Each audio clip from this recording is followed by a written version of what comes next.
শুধু হাইড্রোজেনের জন্য রেডিয়াল ওয়েভ ফাংশনটা আমরা করে নিয়েছিলাম।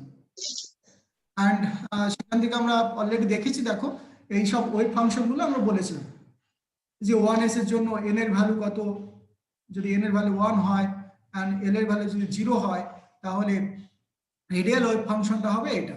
অর্থাৎ এই ধরনের ওয়েভ ফাংশনগুলো দেওয়া থাকবে তোমাদের, হ্যাঁ।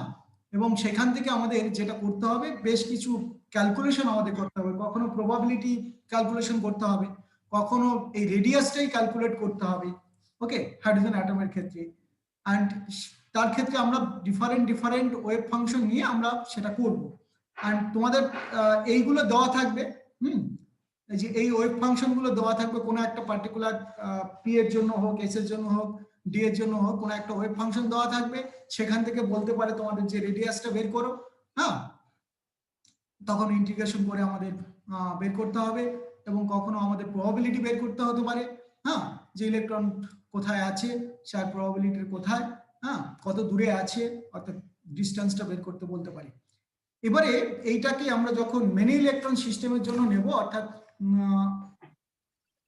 মেনি ইলেকট্রন বলতে দেখো হাইড্রোজেন বাদ দিয়ে যে হিলিয়াম অ্যান্ড লিথিয়াম, এদের ক্ষেত্রে আমরা নিতে পারি, কিন্তু আমরা এটাকে আয়ন করে নেব, মানে আলটিমেটলি 1 ইলেকট্রন সিস্টেমের জন্যই আসবে পরে। অ্যান্ড এইটা যদি বেশি ইলেকট্রন সিস্টেমের জন্য আমরা ক্যালকুলেট করতে যাই, তাহলে এই প্রসেসটা সম্পূর্ণভাবে ক্যালকুলেট করা সম্ভব হয় না। তখন অ্যাপ্রক্সিমেশনের দরকার হয়, বর্নহাভার অ্যাপ্রক্সিমেশন, হ্যাঁ, কোয়ান্টাম কেমিস্ট্রিতে আমরা ইউজ করি, যে একটার বেশি ইলেকট্রন হলে এই ক্যালকুলেশনের জটিলতা চলে আসে। তার কারণটা হলো আমরা বলছি, দেখো যে জটিলতা কেন আসবে, কারণ যখন আমরা শিখেছি যে এই একটা নিউক্লিয়াস, এই দিকে একটা ইলেকট্রন একটা নির্দিষ্ট ডিস্টেন্সে আছে, এইখানে আমাদের জেড ই, এইখানে ই, অর্থাৎ দুটোর মধ্যে একটা ডিস্টেন্স আছে, সেটা থেকে আমরা কুলম্বস ল অনুসারে আমরা খুব সুন্দর করে পেয়ে যাই। কিন্তু যখনই মেইন ইলেকট্রন বা 2 ইলেকট্রন 3 ইলেকট্রন সিস্টেমের ক্ষেত্রে আসবে, তখন আমরা একটা নিউক্লিয়াস, কিন্তু ইলেকট্রন যখন আমাদের এইখানে একটা থাকবে, তখন এইখান থেকে ডাইরেক্টলি একে যতটা অ্যাট্রাকশন করবে, এই ইলেকট্রনটাকে যতটা অ্যাট্রাকশন করবে, সিঙ্গেল ইলেকট্রন থাকলে সেই অ্যাট্রাকশন বা যে ইলেকট্রনের মধ্যে যে রিপালশনটা, এখানে একটা ইলেকট্রন রিপালশন চলে গেল। তার মানে যে একটা ইলেকট্রন কিন্তু আরেকটা ইলেকট্রনকে রিপেল করছে, তার মানে এই নিউক্লিয়াসটা এই অ্যাটমকে, এই ইলেকট্রনকে আর এই ইলেকট্রনকে সিঙ্গেল ইলেকট্রন যতক্ষণ ছিল ততক্ষণ যেভাবে অ্যাট্রাক্ট করেছিল, এখন দুটো ইলেকট্রন আসার ফলে সেইভাবে অ্যাট্রাক্ট করতে পারবে না, তার অ্যাট্রাকশন পাওয়ারটা ন্যাচারালি কমে যাবে। তার কারণটা হলো এই ইলেকট্রনটাকে রিপেল করছে, অর্থাৎ এর ডিস্টেন্সটা অবশ্যই চেঞ্জ হয়ে যাবে, কারণ এই দুজনের মধ্যে রিপালশন হবে বলে।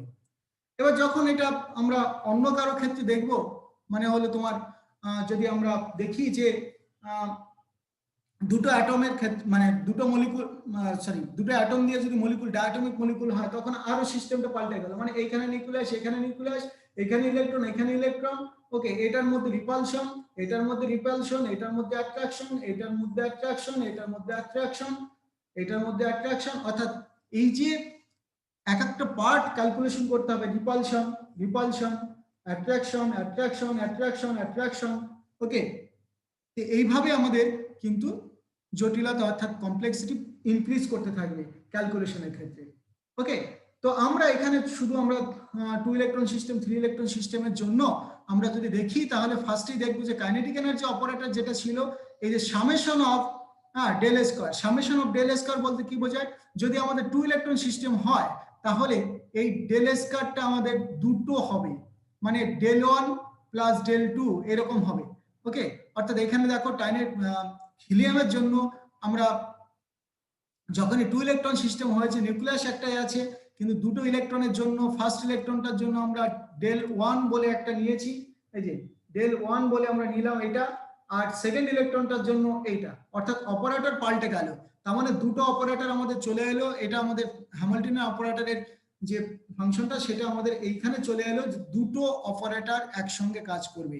এবার এই দুটো অপারেটর দিয়ে তোমরা অপারেট করতে গেলেই, হ্যাঁ, এবারে আলাদা আলাদা ক্যালকুলেট করতে হবে, একবার কাইনেটিক এনার্জি, একবার পোটেনশিয়াল এনার্জি, অর্থাৎ তারপরে জটিলতা আসবেই। একটু বড় হবে ইকুয়েশন বড় হলে তো করতে একটু অসুবিধা হবে, ওকে। তো যাই হোক, তাহলে আমরা কি বললাম, কাইনেটিক এনার্জি অপারেটর, সেখানে আমরা কি দেখতে পাচ্ছি, minus H square by 8 pi square M of electron, মানে mass of electron, del 1 square minus H square by 8 pi square M E del 2 square. তার মানে এটা সেকেন্ড ইলেকট্রনের জন্য কাইনেটিক এনার্জি অপারেটর, এই পুরোটা ফার্স্ট ইলেকট্রনের জন্য কাইনেটিক এনার্জি অপারেটর। ওকে, এবার পটেনশিয়াল এনার্জি অপারেটর আমাদের আসবে, কি আসবে, যে একটা কি দেখো এখানে R1 R2, হ্যাঁ, অর্থাৎ ব্যাপারটা কি আছে, যখনই রিপালশন আসবে, ইলেকট্রন ইলেকট্রন রিপালশন আসবে, সেখানে দেখো R1 R2, একটা হলো অ্যাট্রাকশন, একটা অ্যাট্রাকশন, একটা রিপালশন, হ্যাঁ, মানে আমরা এখনই দেখালাম যে দুটো ইলেকট্রন যখনই থাকবে, এখানে ইলেকট্রন ইলেকট্রন রিপালশন আসবে, এখানে অ্যাট্রাকশন আসবে, এখানে অ্যাট্রাকশন আসবে। ওকে, অর্থাৎ এই দুটো জিনিস আমাদের কিন্তু আসবে। তার জন্য আমাদের তিনটে টার্ম হলো, একটা অ্যাট্রাকশন, আর একটা অ্যাট্রাকশন, এটা রিপালশন। আর রিপালশন যেটা, সেটা হলো পজিটিভ, অর্থাৎ R12, এই ইলেকট্রন ইলেকট্রনের মধ্যে যে ডিস্টেন্সটা, সেটাকে আমরা নিয়েছি R12, অ্যান্ড যেহেতু রিপালশন তাই এটাকে পজিটিভ ধরবো, আমরা এই ফোর্সটাকে পজিটিভ ফোর্স ধরবো, আর যখন অ্যাট্রাকশন হয় তখন নেগেটিভ ফোর্স হয়। ওকে, কারণ চার্জ কি হয়, যে এইখানে যখন আমাদের কি দেখবো, যে এইটা নেগেটিভ, এই চার্জটা নেগেটিভ, এই চার্জটা পজিটিভ, তাহলে এর মাল্টিপ্লিকেশন জেড ই স্কয়ার মানে negative divided by R square. Okay, অর্থাৎ নেগেটিভ পজিটিভ মিলে নেগেটিভ, অর্থাৎ all attraction force are negative force, okay, all repulsion force is positive force. সেই কারণে আমরা কি দেখতে পেলাম, আমরা দেখতে পেলাম যে পোটেনশিয়াল এনার্জি যখন ইলেকট্রন 1 বলবো, তখন তার ডিস্টেন্সটাকে R1 বলেছি, তখন অ্যাট্রাকশন ফোর্স, তারপর এই অ্যাট্রাকশন ফোর্স, তারপরে রিপালশন ফোর্স, সেখান থেকে আমরা পোটেনশিয়াল এনার্জিটাকে আমরা আগের দিন নিয়েছি, যেটা Z E square by R1 square ছিল ফোর্স, অ্যান্ড পোটেনশিয়াল হলো Z E square by R. Okay, তাহলে আমরা তিনটে ফোর্স আমরা সামেশন করলাম, 1/4 পাই এপসাইলনটাকে আমরা, এটা ছিল 1/4 পাই এপসাইলন, যেটা ছিল আমাদের প্রপোর্শনালিটি কনস্ট্যান্ট। ওকে, যেখানে epsilon 0 is the permittivity in vacuum. তাহলে আমরা টোটাল যে এনার্জিটা, সরি, অপারেটরটা পেলাম, দেন এইচ ক্যাপ, সেটা কত হলো, kinetic energy operator, potential energy operator. এইবারে আমাদের ফাংশনের উপরে কিন্তু আবার এটা অ্যাপ্লাই করতে হবে, বুঝতেই পারছো। এবারে এই টোটালটা মিলে এইচ, এইবার আমরা ওয়েভ ফাংশন কি নিতে পারি, wave function, radial wave function, সেটা S1 এর জন্য হতে পারে একরকম, S2 এর জন্য আলাদা, S3 এর জন্য আলাদা, হ্যাঁ, অর্থাৎ 3S 2S 2P, এই যে ডিফারেন্ট ডিফারেন্ট ওয়েভ ফাংশন আমরা অলরেডি দেখলাম এখানে, এই যে এই ধরনের ওয়েভ ফাংশন। ওকে, তাহলে সেই ওয়েভ ফাংশনের উপরে আমাদের এইচটাকে অপারেট করতে হবে। হ্যাঁ, এবার দেখো এখানে তোমাদের ক্যালকুলেট করতে দিয়েছে, এগুলো সব university question. Calculate the expectation value of R for an electron in the ground state of hydrogen atom. হ্যাঁ, তাহলে আমাদের কি করতে হবে, এক্সপেকটেশন মানে হলো অ্যাভারেজ। ওকে, তাহলে এখানে আমাদের একটা ওয়েভ ফাংশন নেওয়া হয়েছে, কার ওয়েভ ফাংশন, এটা রেডিয়াল ওয়েভ ফাংশন। এখানে শুধু রেডিয়াস দিয়েছি, θ1 5 পার্ট আমরা কিন্তু নেইনি, আমরা শুধু রেডিয়াল ওয়েভ ফাংশন, অর্থাৎ calculate the expectation value of R, সেই জন্য আমরা এখানে রেডিয়াল ওয়েভ ফাংশনটাকে নিয়েছি। হাইড্রোজেন অ্যাটম, তার মানে 1s। ওকে, তাহলে কি হলো, সাই 100, সাই 100, অর্থাৎ সেই ভ্যালুটা হলো এইটা, এটা একটা ওয়েভ ফাংশন। এবার এক্সপেকটেশন যখনই হলো তখন অ্যাভারেজ নেব। হ্যাঁ, এই যে নোটেশনটা, এই নোটেশনটাকে বলা হয় ব্র্যাকেট নোটেশন। ওকে, ব্র্যাকেট নোটেশন, অর্থাৎ এই যে ফাংশনটা, এই পাশের এই যে এইটুকুকে সরি,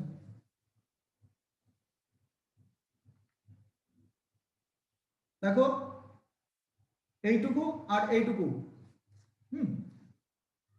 যদি আমাদের ওয়েভ ফাংশনটা আলাদা আলাদা হতো তাহলে এটা একটা হতো, এটা একটা হতো, মাঝখানে আমাদের অপারেটরটা, এখানে আর অপারেটর অনলি রেডিয়াস বলে, ওকে, অর্থাৎ ব্রাকেট, এটা ব্রা, এটা কেট, ওকে, অর্থাৎ ব্রাকেট, এই দুটো আমরা কখনো কখনো এই সেপারেটলি মাস্টার ডিগ্রি উঠলে দেখবে এই শুধু এইটুকু আমরা করছি বা এইটুকু করছি, হ্যাঁ, তো এই জিনিসগুলোকে আমাদের অপারেট করতে হয়।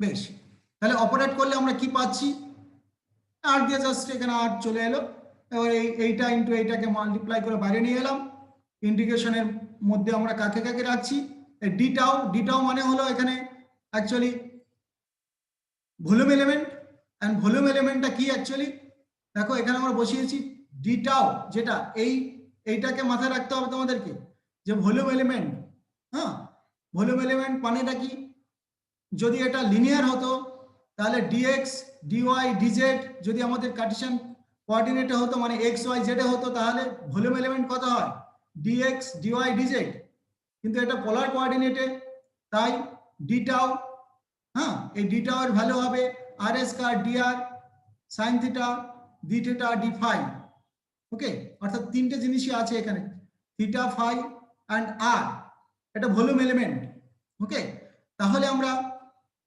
এই ডি2 এর জায়গায় ওই ভ্যালুটা বসিয়েছি। এবারে দেখো theta and phi, theta and phi তার ব্যাপ্তিটা কতটা, ওকে, থিটা যেটা সেটা পাই পর্যন্ত, আর ফাই যেটা সেটা 2 পাই পর্যন্ত। আগের দিন আমরা এই জায়গাটা দেখেছি, এই যে এখানে এই যে ফাই, এই ফাইটা মানে একদম এই টোটালটা, আর থিটা মানে শুধু এইটা, ওকে, অর্থাৎ থিটা মানে হলো পাই অ্যান্ড ফাই মানে হলো এই টোটালটা, অর্থাৎ 2 পাই, ওকে, অর্থাৎ লিমিট আমরা যখন দেখলাম তখন কি, তখন আমাদের ফাইয়ের যে লিমিটটা সেটা 0 থেকে 2 পাই পর্যন্ত, থিটার যে লিমিটটা সেটা 0 থেকে পাই পর্যন্ত, এটা তোমাদের বারবার করতে হবে, ওকে, তাহলে আমরা এইটার ইন্টিগ্রেশন করলে আমরা কত পাচ্ছি, হ্যাঁ, এখান থেকে দেখো 2 পেলাম আর এখান থেকে 2 পাই পেলাম, তাহলে এই টোটালটা মিলে আমাদের যেটা হলো অ্যাকচুয়ালি কত, আর এখান থেকে আমাদের কি হলো অ্যাকচুয়ালি ফ্যাক্টোরিয়াল 3 বাই এই যে 2 by a0 whole to the power 4। এবার এগুলো কি করে আসে, গামা ফাংশন ইউজ করলে হবে, যেটা আমরা গেসিয়াস চ্যাপ্টারে পড়েছিলে ফার্স্ট সেমে, হ্যাঁ, গামা ফাংশন অর্থাৎ 0 টু ইনফিনিটি হলে গামা ফাংশন যদি করো তাহলে আমাদের ভ্যালুটা আসবে, ঠিক আছে, আর এইগুলো তোমাদের করতে হবে। আর গামা ফাংশন যদি না মনে থাকে তাহলে আমাকে লিখবে, যে স্যার আমাকে গামা ফাংশন আবার বুঝিয়ে দিন, ঠিক আছে, কিন্তু এটাকে আমরা গামা ফাংশন ধরে ইউজ করতে পারি, 0 টু ইনফিনিটি হলে, হ্যাঁ, গামা ফাংশন ইউজ করলে ডাইরেক্টলি আমরা এটা বসাতে পারি, ঠিক আছে, কারণ এখানে আর এর ভ্যালু আর টু দি পাওয়ার 3 আছে, ফ্যাক্টোরিয়াল 3, ওকে, আর এখানে 2 বাই a0, এই যে এটা m, তাহলে 2 by a0 whole to the power n plus 1, n plus 1 মানে হলো এই যে 3 প্লাস 1, এই জন্য এখানে 4 হলো, ওকে, অর্থাৎ এইগুলো ক্যালকুলেট করতে দেয় একদম, এইরকম করে কোয়েশ্চেন করবে, এরকম করে তোমাকে আনসার দিতে হবে। এবার দেখো পরের কোয়েশ্চেনটা কি করেছে, calculate the average distance of 2s electron from nucleus of hydrogen atom. এবার তার মানে কি, 2s অরবিটালের জন্য যে ওয়েভ ফাংশনটা সেটা ধরে নিতে হবে, এই যে এটা, ওকে, 2s তার মানে হলো l অ্যান্ড m এর ভ্যালু 0, তাহলে n এর ভ্যালু 2, তাহলে psi 2 0 0, ওকে, অর্থাৎ তার ফাংশনটা হলো এটা, এটা যদি তার ফাংশন হয় তাহলে আমরা এটাকে আবার কি করব, এই যে অ্যাভারেজ আর, অর্থাৎ এক্সপেকটেশন ভ্যালু অফ আর, এখানে psi যেটা সেটা হলো এই টোটালটা, আবার ব্র্যাকেট নোটেশন নিয়েছি, ব্র্যাকেট নোটেশন নেওয়ার পরেই দেখো ইন্টিগ্রেশন করব ডি টাওয়ার রেসপেক্টে, হ্যাঁ, এবার ডি টাওটা আবার সেই ভ্যালুটা এই যে এখান থেকে এইটুকু ডি আর স্কয়ার, হ্যাঁ R square D R sine theta D theta D phi, এটা হলো তোমার ডিটাও, এখান থেকে আমরা অলরেডি জানি। হ্যাঁ, তাহলে সেটা বসাবো, বসানোর পরে এইগুলো বাড়িতে করবে, খাতায় টুকবে, তখন এটা প্র্যাকটিস হবে, আদারওয়াইজ কিন্তু হবে না, বলে দিলাম। হ্যাঁ, কারণ এটা নিজে না করলে বুঝতে পারবে না। এটা এখান থেকে এটাকে ইন্টিগ্রেশন করে বের করে আনতে হবে তোমাকে। এটা অলরেডি আমরা বলেছি যে লিমিটটা কত, 0 থেকে পাই, আর ফাইভ যে লিমিটটা সেটা 0 থেকে 2 পাই, এই পুরোটা থাকে।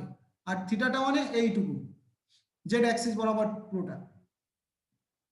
তাহলে এটাকে আমরা ফাংশনটাকে নিয়ে নিলাম, এখানে একটা আর ছিল, সেটাকে মাল্টিপ্লাই করার পরে আর এস, এখানে আর এস কার্ড ছিল একটা, এই যে এটার সঙ্গে আর এস কার্ড, হ্যাঁ sign theta D theta DR, তাহলে ওটা ভিতরে ঢুকে গেল।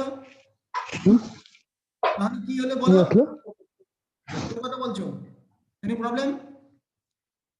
এই ডিটয়ের জায়গায় R square D R sine theta D theta D phi বসাবো।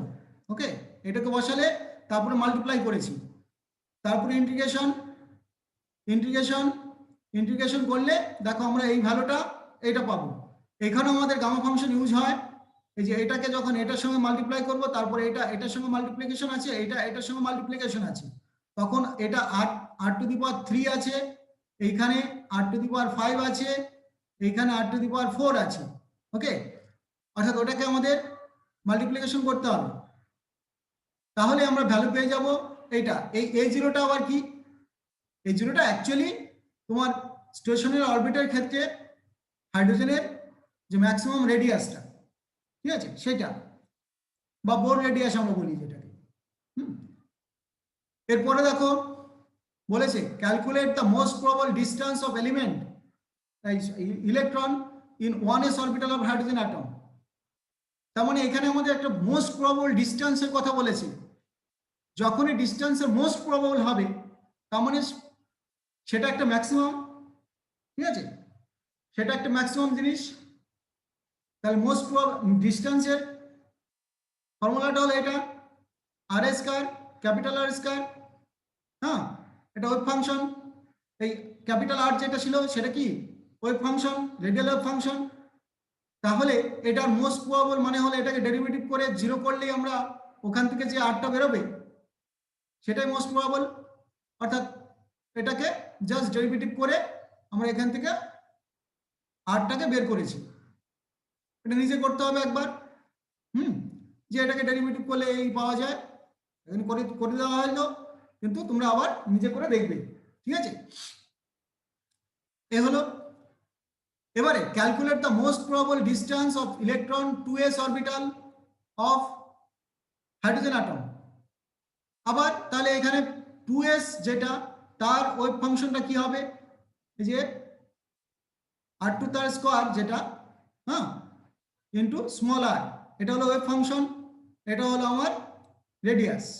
ওকে, তাহলে এই আর স্কয়ার যেটা অর্থাৎ ওয়েভ ফাংশন যেটা তার স্কয়ার করলাম, তাহলে এটা পাবো, এটা ওখানে পাওয়া গেছে, এখানে 20 যেটা ওয়েভ ফাংশন, এখান থেকে, ঠিক আছে, এখান থেকে নেব ওটা, এই পার্টটাকে আমরা টোটালটাকে ক্যাপিটাল আর, তাহলে এখান থেকে আমরা নিয়ে যেটা করলাম আবার এটাকে ডেরিভেটিভ করব। এইটুকুই কাজ কিন্তু আমাদের এই তোমার 5th সেমে, হ্যাঁ এই জিনিসগুলো আগে 3rd ইয়ারে ছিল, একদম এই ধরনের কোশ্চেনগুলোই তোমাদের দিয়েছে। অর্থাৎ এই জিনিসগুলো তোমরা যদি বারবার প্র্যাকটিস করো তবে পরীক্ষা হলে নামিয়ে দিতে আসতে পারবে, কারণ এগুলো কমন পাওয়া যায়, ঠিক আছে। এখান থেকে কোশ্চেনগুলো খুব ঘুরিয়ে পেঁচিয়ে করে না, ইউনিভার্সিটি কোশ্চেনগুলো তোমরা আরেকবার দেখবে, এখানে এগুলো করেছি, হ্যাঁ তো এগুলো ঘুরিয়ে পেঁচিয়ে কোশ্চেনগুলো করা হয় না ম্যাক্সিমাম টাইমে, ঠিক আছে, অর্থাৎ কমন পাওয়া যায় যদি প্র্যাকটিস করো। তাহলে এটাকে ডেরিভেটিভ করে এটাকে 0 বলবো। এবার এখানে 3টে পার্ট আসবে, দেখো, হ্যাঁ এই একটা পার্ট, ঠিক আছে, এটার সঙ্গে এটা মাল্টিপ্লিকেশন একটা পার্ট, তাহলে এবার কোনটা 0 হবে, হ্যাঁ অর্থাৎ এখান থেকে আমাদের এই টোটালটা যদি 0 হয় তাহলে এই টোটাল পার্টটা 0 হতে পারে, এটা 0 হতে পারে। ওকে, তাহলে আমরা এখান থেকে রিঅ্যারেঞ্জ করলে আমরা কি পেলাম, এইরকম একটা জিনিস পেলাম। এটা রিঅ্যারেঞ্জ করার পরে কিন্তু তোমরা করবে, এটা টোটালটাকে 0 করবে, তাহলে এইটা ইকুয়াল টু 0 হতে পারে, অথবা এই টোটালটা ইকুয়াল টু 0 হতে পারে। ওকে, তাহলে এখান থেকে আমরা কি করলাম, এটা ইকুয়াল টু 0 করার পরে এখান থেকে আমাদের মোদ্দা কথা আমাদের কি বের করতে হবে, আর বের করতে হবে। ঠিক আছে, এবারে আর এর ভ্যালু দুটো তিনটা আসতেই পারে, এখান থেকে আর স্কয়ার আর কিউব আছে, এটা একটা কিউব এর ইকুয়েশন, তাহলে এখান থেকে আর এর তিনটে ভ্যালু পাবো আমরা। এবার কোন ভ্যালুটা আমাদের আমরা অ্যাকসেপ্ট করব সেটা ডিপেন্ড করছে তোমার উপরে, যে সেটা যদি নেগেটিভ আসে তাহলে সেটা আমরা নেব না, তাই না? বুঝতে পারলে? অর্থাৎ এখান থেকে আমরা এক একটা ভ্যালু পেলাম, আর ইকুয়াল টু 2a0, এগেন এখান থেকে আরেকটা ভ্যালু পাবো এরকম আর স্কয়ার থেকে। তাহলে এখান থেকে রেডিয়াল ডিস্ট্রিবিউশন ফাংশন দেখো, volume of spherical shell and probability density, এই জিনিসটা। এবার আমরা এইরকম তিনটে ভ্যালু পাবো, তাহলে আমাদের অ্যাকচুয়ালি কোনটা নেব, তাই না? যে আমরা কখনো নেগেটিভ ভ্যালুটা নেব না, আমরা পজিটিভ ভ্যালুটা নেব। ওকে, সেটা আমাদের দেখতে হবে যে আর ইকুয়াল টু 2a, এটা নেওয়া যেতেই পারে। এবার দেখো রেডিয়াল ডিস্ট্রিবিউশন ফাংশন যেটা, সেটা এটা শুধু রেডিয়ালের জন্য যখন বলছি, আর যখন পুরোটার প্রবাবিলিটি দেখছি আমরা, তাহলে তখন R square D R sine theta D theta, okay, এইভাবে নেব আমরা। The radial distribution function means the total probability of finding an electron in spherical shell of thickness dr. এখানে আমরা ডিটাও না নিয়ে আমরা শুধু ডিআর নিচ্ছি, শুধু রেডিয়াল যখন বলছি। ওকে, আমরা টোটাল প্রবাবিলিটি যখন নিচ্ছি বা এক্সপেকটেশন ভ্যালু যখন নিচ্ছি, তখন আমাদের এই জিনিসটাকে ইউজ করতে হচ্ছে। কোনটা? এই যে অনেকের প্রবলেম করে, এই যে ডিটাও, যেটা হ্যাঁ R square D R sine theta D theta D phi, এটা হলো ভলিউম এলিমেন্টের মধ্যে, মানে 3 ডাইমেনশনালি। আর যখন শুধু আমাদের রেডিয়াল পার্ট থাকছে, তখন আমরা শুধু এটা ইউজ করব, যে radial distribution function volume of spherical shell probability density. তাহলে সেটা হলো এটা প্রবাবিলিটি ডেনসিটি, মানে তোমার ওয়েভ ফাংশনের স্কয়ার, তার সঙ্গে মাল্টিপ্লিকেশন আছে কি ভলিউম অফ স্ফেরিক্যাল শেল, মানে 4 পাই আর square dr. The radial distribution function means total probability of finding the electron in a spherical shell of thickness dr located at the distance r from the nucleus. এবারে আমাদের change কতটা বলছি আমরা, দেখো charge within the shell, তখন আর and DR এর মধ্যে আর and R plus DR এর মধ্যে যে ডিফারেন্সটা, সেটাই হলো ডিআর। তাহলে আমাদের কি হবে, এক্সট্রা যখন আমাদের রেডিয়াস চেঞ্জ হয় তখন কতটুকু চেঞ্জ হলো ডিআর পরিমাণে, তাহলে আমাদের কোথা থেকে কোথায় গেল, আর থেকে আর প্লাস ডিআর, মানে অ্যাকচুয়ালি ডিআর। তাকে আমরা যদি ইন্টিগ্রেশন করি, ফাই এর ইন্টিগ্রেশন অবশ্যই তোমাদের লিমিটটা 2 পাই বলেছি, আপ টু 2 পাই, অ্যান্ড থিটার লিমিট হয়েছে 0 থেকে পাই। এবার নর্মালাইজ করলে আমরা কি পাবো, এইটা পাবো। অর্থাৎ তোমাদের এই জিনিসটাকে কিন্তু অনেক সময় করতে দেয়, এই ওয়েভ ফাংশনটা দিয়ে দিল, হ্যাঁ এই ওয়েভ ফাংশনটা এইখানে যেমন দিয়ে দিয়েছে, ঠিক আছে, এই ওয়েভ ফাংশনটা দিয়ে দিয়েছে, এই ওয়েভ ফাংশনটা যে ক্যাপিটাল আরটা হলো ওয়েভ ফাংশন, যখন দিয়ে দেবে তখন তোমাদের এটা কিন্তু বের করতে হবে। ঠিক আছে, এবারে আমাদের যে জিনিসটা আসবে, আরো আমরা প্রবলেম এখান থেকে দেবো, প্রবলেমগুলো করে দেবো। এবার আমাদের linear combination of atomic orbital, এটা কি হলো, linear combination of atomic orbital, LCAO। বুঝতে পারলে? অর্থাৎ এই জিনিসগুলো আমাদের লাগবে, এখন কম্বিনেশন করতে হবে। ভ্যালেন্স বন্ড থিওরি পড়েছিলে, ভ্যালেন্স বন্ড থিওরি পড়ার পরে সেটা আমরা দেখেছি যে ভ্যালেন্স ইলেকট্রন কিভাবে বন্ড করে, আর শুধু ওভারল্যাপের কথা বলেছিলাম। কিন্তু সেখানে আমরা মানে ইনঅর্গানিকে পড়েছো বা নর্মালি কেমিস্ট্রিতে পড়েছো, এমোর কথা বলেছো, মলিকুলার অরবিটাল যখন ফর্ম হয় সেই কথাও তোমরা জেনেছো। ভ্যালেন্স বন্ড কিভাবে ফর্ম হয়, ভ্যালেন্স থেকে কিভাবে বন্ড ফর্ম হয়, শুধু ইলেকট্রনের বক্স ডায়াগ্রাম করে দেখেছো। এবার যখন তোমার অরবিটাল গুলোর কি হয়, ওভারল্যাপিং হয়, এই অরবিটাল তো প্রত্যেকটা অরবিটালে এক একটা ওয়েভ, অর্থাৎ ইলেকট্রন যখন ওয়েভ আকারে থাকে তখন আমরা কি দেখব, এতদিন সবসময় দেখে এসছো যে এই আমরা এরকম দেখেছি, এই এই এই হলো, কিন্তু এটা তো অ্যাকচুয়ালি ওয়েভ। তাহলে একটা ওয়েভ আরেকটা ওয়েভের উপরে কিভাবে উঠেছে, তখন ইলেকট্রনের ডেন্সিটি কিরকম চেঞ্জ হবে, সেগুলো নিয়ে পড়াশোনা।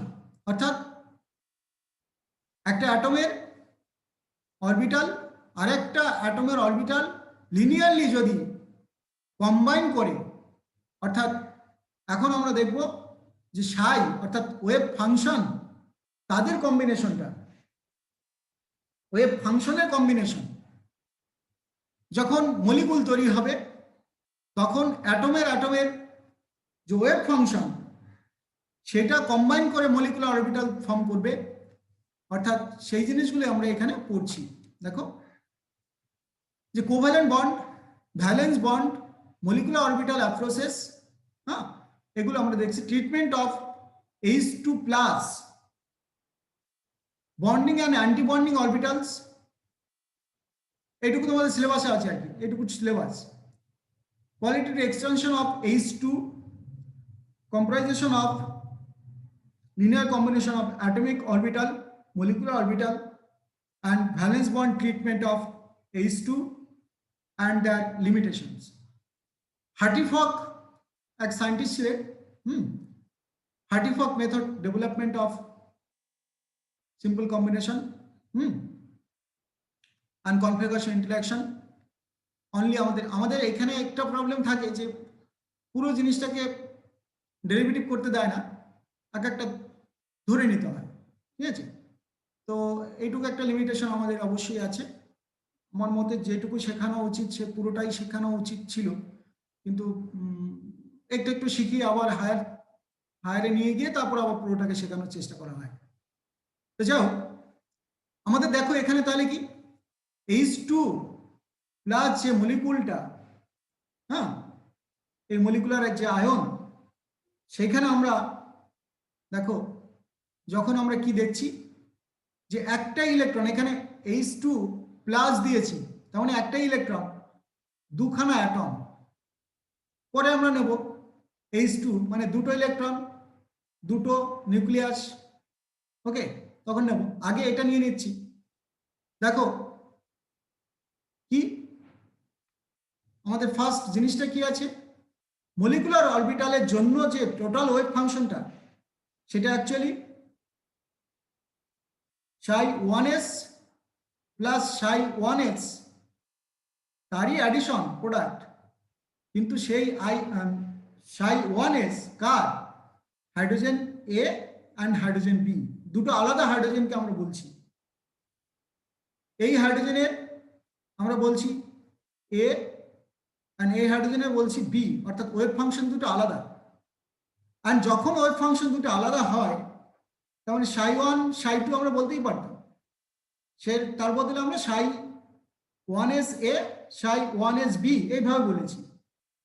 কিন্তু যখন কম্বাইন করব তখন আমাদের দেখো একটা সি বলে একটা জিনিস চলে আসছে, তার মানে নর্মালাইজড কন্ডিশনে নিতে হবে এই ওয়েভ ফাংশনটা। সেটা নর্মালাইজ কিনা আমরা জানি না, সেই কারণে আমরা কি করেছি, তার একটা নর্মালাইজেশন কনস্ট্যান্ট নিয়েছি, সেটাকে সি বলা হয়। তাহলে ফার্স্ট হাইড্রোজেনের জন্য নর্মালাইজেশন কনস্ট্যান্ট হলো C1 ψ1s a, R second যে অ্যাটমটা আছে তার নর্মালাইজেশন ওয়েভ ফাংশন হলো C2 ψ1s b, ওকে। এবার এই দুটোকে আমরা কম্বাইন করেছি, লিনিয়ার কম্বিনেশন মানে একদম সরাসরি যোগ করেছি, অ্যাড করেছি, লিনিয়ার কম্বিনেশন মানে তাই। অ্যান্ড আমরা অলরেডি জানি যে স্ক্রোডিঞ্জার ইকুয়েশন হলো H ψ ইকুয়াল টু E ψ। তাহলে H এর জায়গায় আমরা দেখো H OP সাই এমও ই সাই এমও। ওকে, অর্থাৎ এবার আমরা ডাইরেক্টলি দেখো হাইড্রোজেনের ক্ষেত্রে আমরা এইচটাকে আমরা কত বলি, টোটাল যে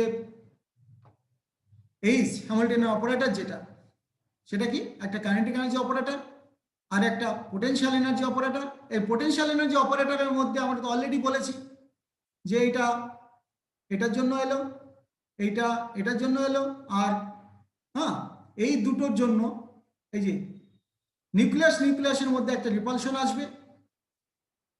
এখানে দুটো ইলেকট্রনের কথা বলিনি, এখানে এইটা আর এইটা, অর্থাৎ দুটো নিউক্লিয়াস আছে, তার জন্য এটা রিপালশন আসবে, তাই এটা পজিটিভ। ওকে, অর্থাৎ এখানকার চার্জ ই, এখানকার চার্জ ই, অর্থাৎ ই স্কয়ার, যেহেতু হাইড্রোজেন তাই জেড এর ভ্যালু 1 নিয়েছি এখানে। অর্থাৎ আমরা একটা পেলাম কাইনেটিক এনার্জি অপারেটর আর এই তিনটে হলো পোটেনশিয়াল এনার্জি অপারেটর। এবারে যখনই এক্সপেকটেশন ভ্যালু হয়, হ্যাঁ, তখন আমরা কি করি, ই ইকুয়াল টু, দেখো যে এটা হলো তোমার total integration divided by normalized wave function. Okay, এটার ভ্যালু 1 হয়, এটাও জানো, শুধু এটার ভ্যালু 1 হয় যদি এটা নর্মালাইজড কন্ডিশনে হয়।